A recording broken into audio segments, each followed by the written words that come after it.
Hi everyone, welcome back to another episode of the Onigiri and Co podcast. Today we're going to dedicate the topic to Mach One, and to talk about it, I have two guests, Mako and Zoe FPV.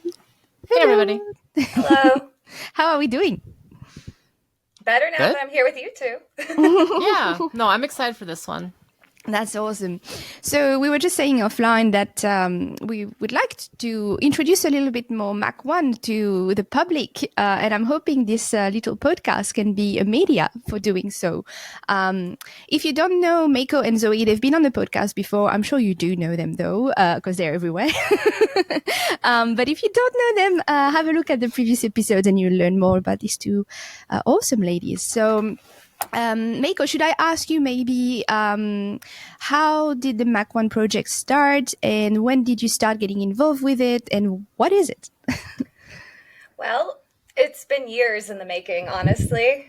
Years ago, we had a message group on Facebook filled with a lot of us female racers because we've been wanting to create a race team for just years. And for some reason, we just couldn't get it together, probably because we're all in different continents.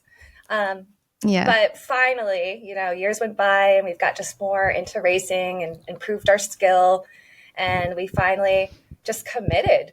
And I think buying our jerseys really solidified it, at least for, our DCL team anyway, made it feel more official. But we wanted to bring together the females in the community because, like I said, we're all over the place. And when I fly, I never get to fly with another female unless I go to a national or international event. So we wanted a way to bring us together and to create a really nice community of flyers. Nice. And now I think we have like 24, 25 pilots, and we've expanded to freestyle now because we know how amazing you ladies are, and we want to showcase that because racing, I feel like, gets a lot of attention, but freestyle, not so much. Yeah, but it was good. Yes, for sure. It was good to start with racing because that's where team create. You never really hear a team of freestyle, but you do hear team of racing for years. So it makes sense. And so you're currently competing in the DCL series, if I'm correct? Yeah, it started. They started inviting women to compete for the Women's Cup. That was a few years ago, and I was on Quad Force One, which is the American team, but La Beba was on Spanish Drone team. Steph FPV was on Raiden Racing. So we all kind of came from the DCL teams already. And when the Women's Cup ended, we formed Mach One, and we were invited to compete with the men, sitting at the table with them finally, which was nice. So now we're in our second season doing that. That's awesome. And you're enjoying it? The girls are enjoying it?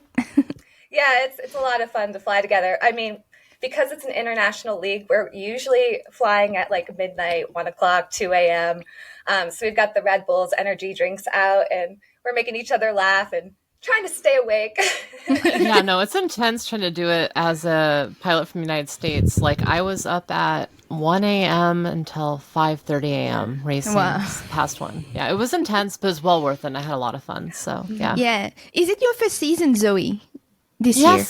Yes. Yeah, and I am terrible compared to some of my teammates. Oh my gosh. Hey, she's getting fast. I'm not gonna lie. I'm trying my best, and honestly, like I'm hoping I can get faster this season. Like it's been a long time since I've done drone racing. Like I was the first pilot in the United States to win a drone race, the official AMA race, quote unquote.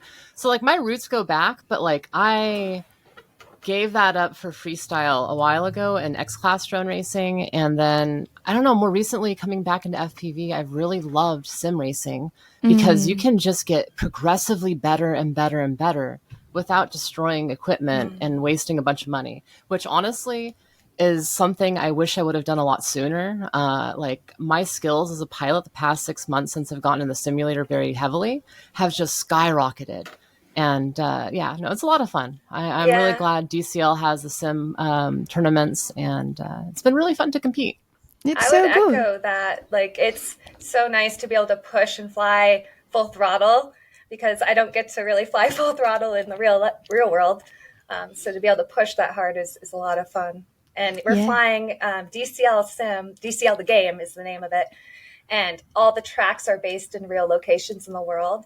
So, I mean, we get to fly in Switzerland, Liechtenstein, Austria, China, the Great Walls in the track, ski slopes in Switzerland. So it's a lot of fun. And there's a US-based track that has skyscrapers. So we're scaling skyscrapers. And we don't get to do that in usual races. We're in like fields. Yeah, no, I love DCL's tracks. They're so much fun. That's sick. I've never played a game. How realistic is it? I would say it's like 85% of the way there to the real thing. Okay. There's a lot of simulators, and I've played almost all of them, and DCL is pretty close to the real thing. So much so that I don't have a problem going from sim to real life.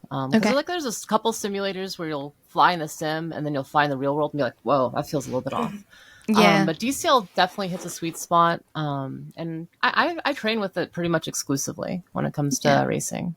I think a lot of racers use Velocidrone too, but I'm like Zoe, really and I really like DCL and stick with that unless I'm flying a global qualifier in multi-GP, and then I'll get on Velocidrone because they put those type of tracks on there to train. I didn't say this, but Velocidrone has the best physics of any simulator still. That's what I'm trying to use. Oh, sorry, Noelle. That's all good. I was just saying that's what I'm trying to use, but I get sick after 5 minutes, so... Right. I'm so sad. Yeah. But anyway, what were you going to say? Gosh, no, I forgot. Never mind. Oh, sorry. No, it's not a big deal. And so if I understand well, sometimes you try to practice as a team as well, just to have your own sessions? Yeah, we try to practice. Well, we've been trying to practice for a few days now, but we try to practice a few days a week together and to actually run some real races. That way we experience that, anxiety and stress that you get in a real race on some level. Yeah, I know that's one of my biggest issues is that I'll spend hours and hours a day practicing different courses, but the actual pressure of a real race when you know you're head to head with another person right there, right then, and that you have to be on your game, there is no resetting to get a better time. You have to do it. That kind of pressure is something that's very special to, I think, drone racing and something I really enjoy. And my biggest Achilles heel, because I need to get more practice with that. You leave me alone in a room, I will master a track. You put me under pressure, ooh, now the game is on. Your heart's hammering. Mm-hmm. That's what I can't handle, and that's why I stay with freestyle. Yeah. I get the heart hammering in freestyle sometimes too, because I'm like upside down and Yeah, exactly. I'm like, I get enough adrenaline. Like last time I got a bit of a shake, was a long time ago because I just rode park since then, but I was in France and I was diving an abandoned castle. And I told my mom, can you hold me? Because I was high and it was in the mountain and I get like vertigo. And I said, can you just touch my shoulder? And it's funny that it was my mom. I was like, Mom, can you touch my shoulder so I don't feel like I'm falling? I felt like my body was going to fall and my fingers were like, ah. It's so funny how like when I race, I'll lean, I'll catch myself. Oh, someone push me back over. No, I do want to say it's kind of interesting because like the racing pressure I feel in the simulator is different than real life. Because like in the real world, you're worried about like exploding your equipment, maybe causing trouble accidentally by being somewhere you shouldn't be, or you crash somewhere you shouldn't be, or just in general, it's a different kind of feeling in the sim. And I've noticed, especially since starting to do DCL and racing in DCL, I'm not going to destroy a drone. I feel like if I lose, I'm letting my teammates down and I'm letting all womanhood down almost. And so there's like this weird heavy pressure that I don't know if anyone's really talked about, or at least I haven't really heard talked about on the team, that is there, that is almost way more intense than any pressure I've had racing or freestyling in the real world. It's weird. Mm-hmm. And I think that's something, I don't know, I would assume a lot of my teammates also deal with on some level. Like it's more of we want to represent the best of, what women can do. And, part of that is trying to represent the best we can. Mm-hmm. And it's a thing that constantly is on my mind when racing in DCL. Mm-hmm. Yeah. But in my opinion, obviously it's good to do as best as you can. But just the fact to show that we exist, for a long time in history, in all areas, we were erased, as a gender from the scene. Like we were erased on purpose. Whereas if we had not been that erased, even if we didn't accomplish grandiose things, at least we would have been here. So I guess for the first 2 seasons, just the fact you show that, hey, the female community of FPV exists, and we love doing the same things as anybody else. I think it's a good thing, it's it's a great admirable thing. It's the only way that we get real change and progress moving forward. And that's I feel like we're playing a catch-up game right now in the drone racing community.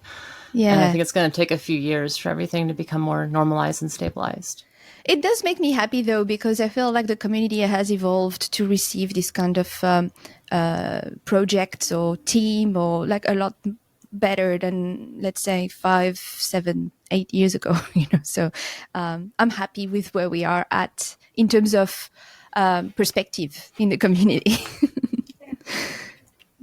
Well, speaking of, DCL has their. I know we're synchronized. I wanted to add one more thing, because I know you're probably transitioning to the next topic about DCL. Is they're having their final, which Mach One didn't make the final, but Hologram, who's on the team, and myself get to go to the final, which is in Abu Dhabi in the United Emirates.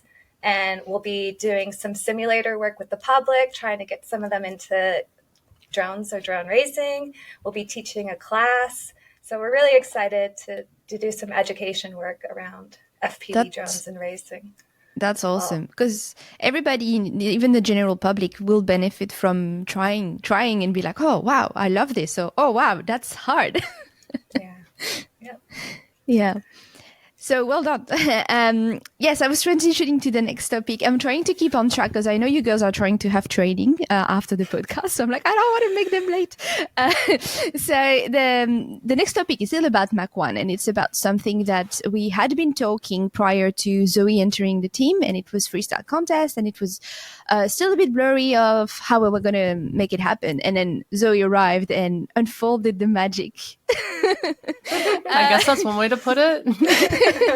So it happened very recently, and I was hoping we could use this episode to debrief, talk about what it was, and I will let Zoe jump on that, I suppose. So Mach One freestyle contest, the first one was held recently. It was a brainchild of a lot of people on the team and myself. I've been kind of thrust in the position of trying to help coordinate things, as I've done a lot of freestyle contests in the past. And this one is something that was a little different. It started out with the goal of doing a multi-stream across multiple channels in the community to kind of get FPV and Mach One as a team out there to other communities. Because like a lot of people don't know Mach One exists still, and or all the amazing pilots on the team. And for me, that is an absolute travesty. And likewise, that, there's also a great way to promote more women in the community. That's why giving more women a spotlight. And so the contest was really created to be a celebration of FPV and help create more of a spotlight for Mach One and women in the community, but also just be in general a great celebration of FPV. So for the first one, we had 30 pilots enter, which was really, really cool. After, a month of entries being open, the final week, 20 people just slammed us. So thank you, everyone who entered. And then within about a day, I turned all of that around into a finalized media product that we sent to the judges. And the judges could then watch a single file and commentate and judge over 30 entries within about 40 minutes. And we did this live across multiple streams. And to my knowledge, it was one of the smoothest run contests of its kind. And the first time that multi-streaming has been done with judging like that. And we learned a lot. Like, it was very successful for the first one, I think. But I think realistically, it kind of helped us figure out what we want to do for the next one. And I think the next one's going to be gearing up to be even better with a lot more amazing judges. I hear there's going to be a Mach One FPV YouTube channel soon. that we'll be able to have all the judges potentially come together and chat after the fact about why they chose this and that, and kind of give us more behind the scenes content on Mach One's channel. And yeah, there's still, I just really like freestyle, and it was a really great opportunity to bring a lot of amazing people together to make something magical happen. So everyone involved, thank you. It was y'all's work. I just helped sprinkle the magic around to hopefully make it happen. Mako, how did it look? Because you're part of the team and you were definitely there as a spectator. How did it look from an external point of view? I think it came out great. I was really impressed. I mean, it was the first one, and I thought it was really organized. Like, Zoe made this whole edit of everyone's videos and shared it with everyone to play. She had an intro with cool music, and she had little clips in between advertising different things about the team, like your podcast or DCL. So, and the pilots were just stoked. Like, I had private messages about how thrilled they were to participate, and they're excited to participate again. So I was flipping between each channel, checking everybody's streams out while it was airing. But that was the fun part. The ripping was amazing. Yeah, absolutely great flying from so many amazing pilots. It was such an honor to edit everyone's footage together. Like, it was one of the more inspiring things I've done in a while. Like, I had a rough month, like a really rough month leading up to the freestyle contest, and a pain flare right up until that point. And starting the edit and sitting down and going through everyone's footage, it was one of the most inspiring things that I had seen and done in a long time. And just seeing all the pilots amazing flying, and the fact that everyone pushed so hard to get the word out there about the contest, it was one of the most humbling things I've done in a while, and one of the most privileged, like, felt very privileged to be able to do that for the community. So, like, when I say thank you to everyone involved, I mean thank you, because that was such an amazing thing for me. And hopefully we get a chance to do another one and make it even better. Go team. It was beautiful, and for people who didn't follow or were late, luckily there was a late stream which was mine, and I was like, no, because I really thought, we've been talking about this with Zoe for 2 months, and I can't figure out why my stream is not streaming. But all of this to say that because it was so amazing, and I was co-streaming with sorry, with our other judge, and she was like, "I'm sorry, I don't want to interfere," because I was trying to figure out how to make things work. And I was like, "Oh, don't worry, I guess this is too late." And then when I finally figured out how to make the stream, I was like, "Andrea, do you want to do it after everybody?" She said yes. And that's how fun is to explain how fun it was. Like, we saw how much fun people had judging. Even we were like, we want to be part of this. So when I finally figured out an hour later, we still did it, and it was still the best thing ever. So I do think that it's an amazing event for everybody involved, and you just have fun the whole time. You're watching great freestyle.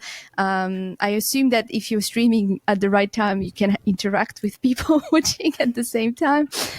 So the next one, we have a few things planned. A lot of feedback coming in from the first one, how we can make the next one smoother.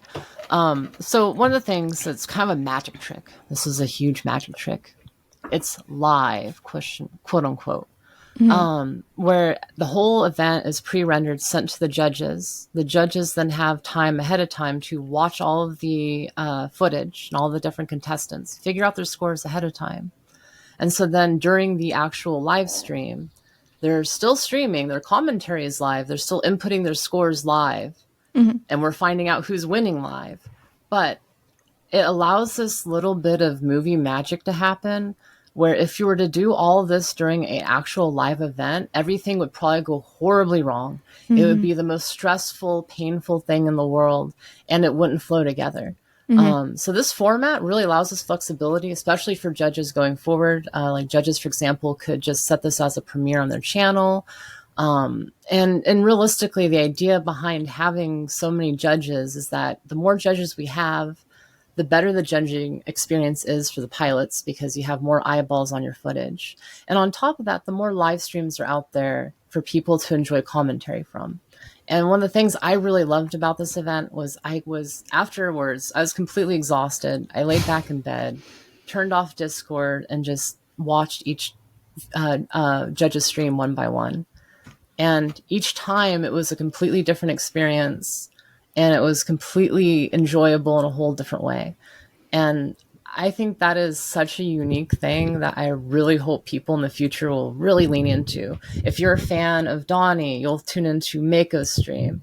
Mm-hmm. If you're on Mako's stream, you'll tune into Ani's stream, and vice versa, because it really gives the judges and the community a chance to have a virtual gathering of sorts, where we're making this thing that doesn't exist, this media content, this event, into a virtual get together with your friends. And that is the celebration of FPV. That is the goal.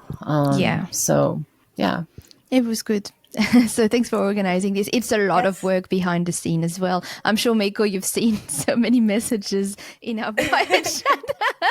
Yes. So it's like, we're going to do this meeting, and we're going to record this meeting, and everybody listen to this meeting after we record if you couldn't attend. And, it's enjoyable as well. That's something I want to say. Like, girls and women are really good at organizing things with stress-free. I've been involved in other things, and I was like, oh my God, I don't understand what's going on. I'm stressed. Zoe made it feel seamless. And I think that's part of why everybody made an effort to be ready on time, and to that's why everything went smoothly as well. It's out of Zoe's brain and organization skills.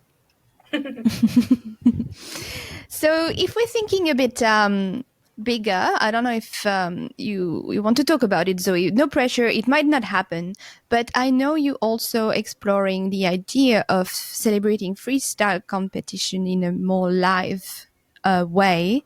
Is it something you want to explain, or you're not too sure about it?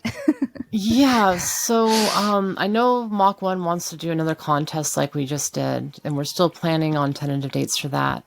That being said, the live contest is something, there's two variations of this. One, I want to do live freestyle, like competitions, like actual, this is where things break down. When I say the magic trick, I'm taking away the magic trick, and I'm making it like real tricky by trying to actually do a live competition where the pressure is on, even though it's virtual.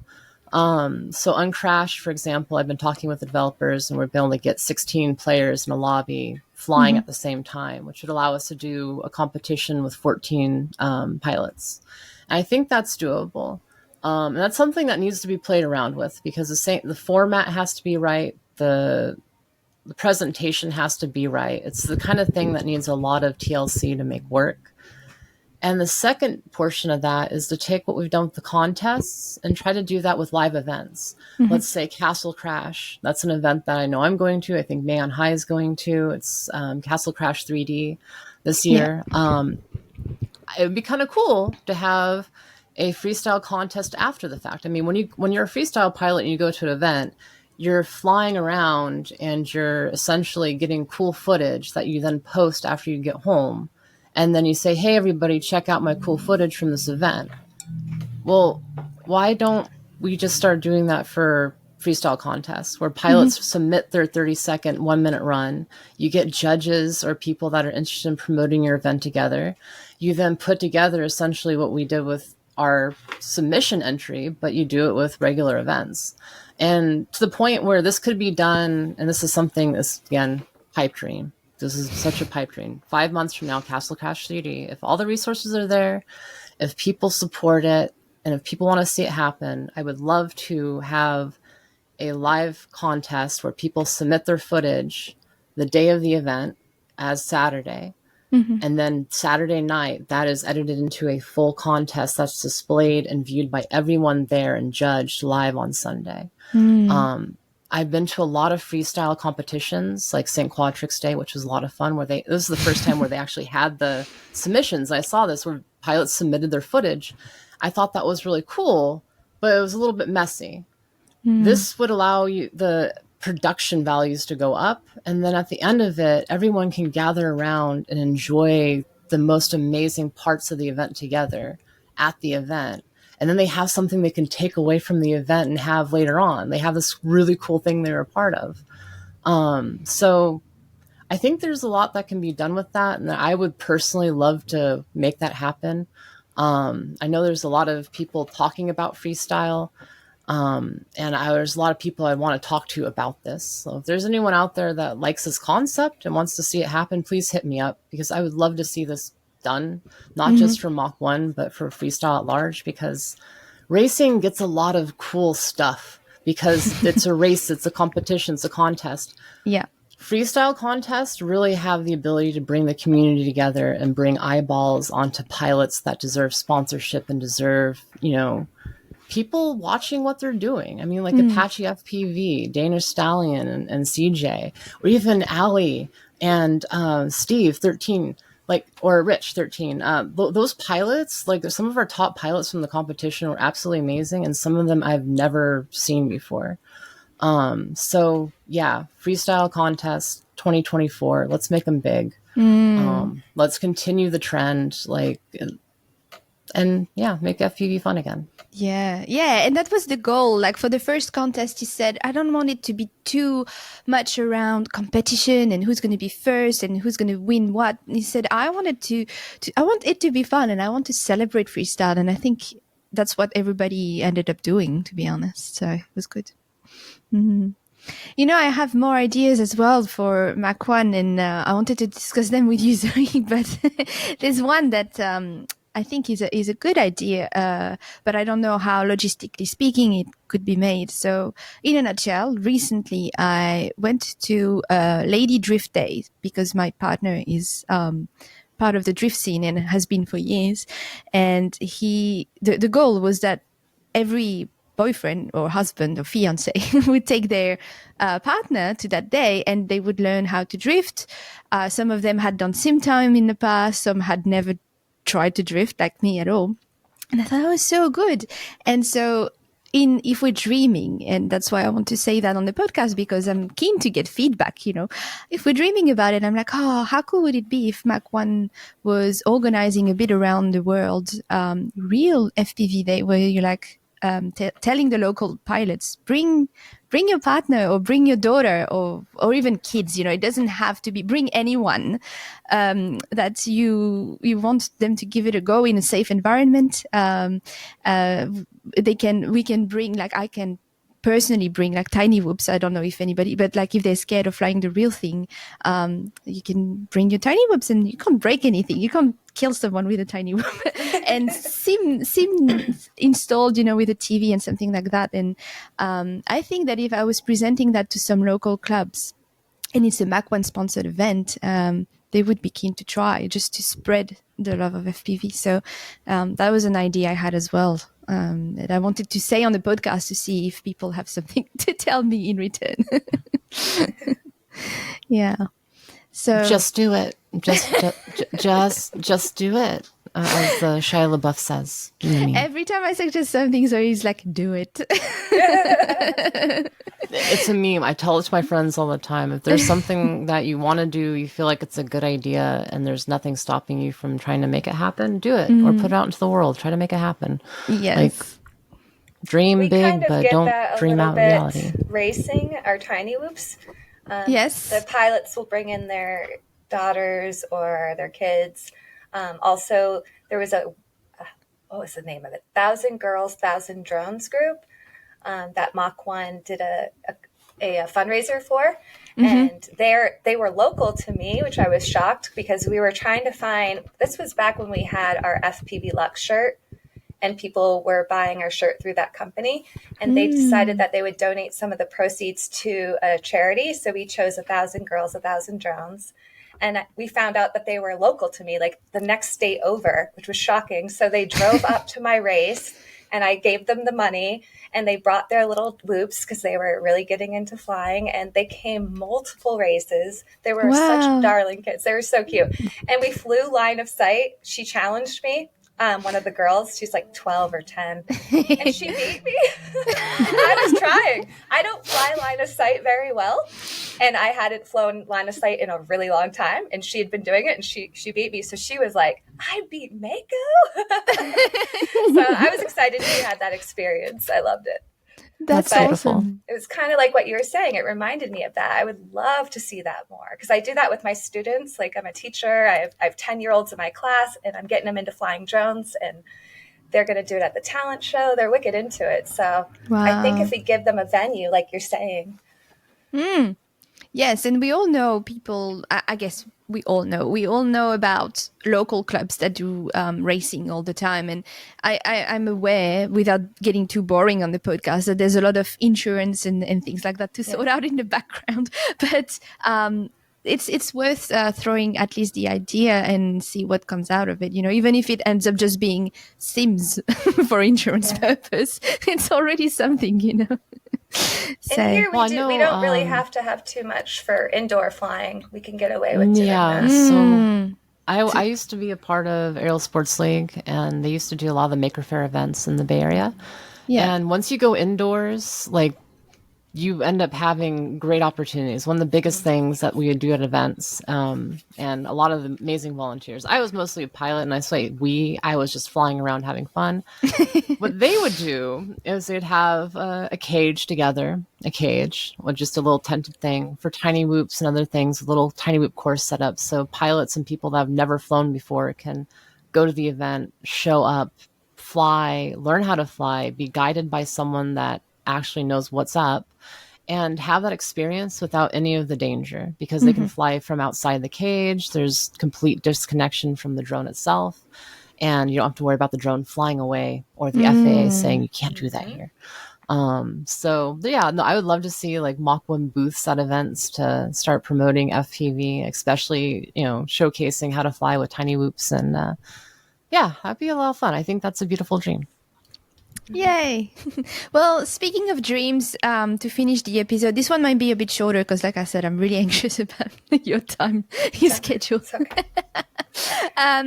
I wanted to talk a little bit about both of you as well as individual, because it's good to say we're all in a team and the team is doing this and that. But because we have a bit of time, I wanted to maybe start with Mako and say what you've been up to recently, what you would like to achieve this year, or anything you want to share with us. And then we'll jump on Zoe as well.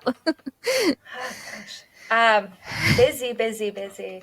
Like I said, going to Abu Dhabi in about a week or so. So that's going to be very time consuming. But the spring season's finally here, though we had a huge snowstorm and you wouldn't believe it. So I'm going to get back out with my 5-inch. I haven't flown my 5-inch racer since November. So I am going through withdrawals. I just need to fly it. So I'm looking forward to getting out and starting racing the big drones again, because we were doing tiny whoops all winter. Yeah. I think that's pretty much it. We have a DCL recording day coming up in May, wrong month. So we'll be doing that again. That will be a lot of fun. And I think that's pretty much it. That's good. What about you, Zoe? How is it? How does it feel to be fully back and organizing things now? I wish I was getting paid for this, but it's a lot of fun. Yes. Yeah, no, it's been really good to get back in the swing of things. I know I've had my own struggles, my own health last month or so, trying to find a balance to everything. And that's been fun. But yeah, I'm looking forward to this year. I'm looking forward to getting back on the virtual track and maybe even the real track at some point. I'm really enjoying DCL. I honestly am very thankful to have this as my opportunity to get back into racing. It's perfect for me right now, considering my health, considering the fact that it's harder for me to get out and fly and race and travel right now. But that's been getting easier. I've lost 140 pounds. I'm still losing more weight and trying to get healthier. I need to get a job. I would really like to work in the drone industry on some real level, to make money, to support myself, so I can continue doing cool stuff in the drone industry that doesn't get paid. Like hosting cool freestyle contests and racing and DCL and all these other cool things I love to do. That's really my thing. And yeah, if you want to find out more about me, brokenprop.shop. or zoestumbot@gmail.com. Send me a message, please. Hire me. Do it. Do it. Do it. And so the last question is, if people are more interested in watching DCL live races, because for example I am, but I'm in Australia, so I think I'm doomed. Is that a possible thing at all, and where should we tune in? Yeah, they air them on Twitch quite often, on YouTube, and they're pretty good about advertising them ahead of time. So if you follow their social media, you'll be able to do that. But you can also follow Mach One's social media, and we'll keep you up to date as well. Nice. And do they do follow replay? The Mach One. Go follow Mach One. Just go follow Mach One to stay in tune DCL. Go do it. Join our Discord, because that's where you'll get the most up to date.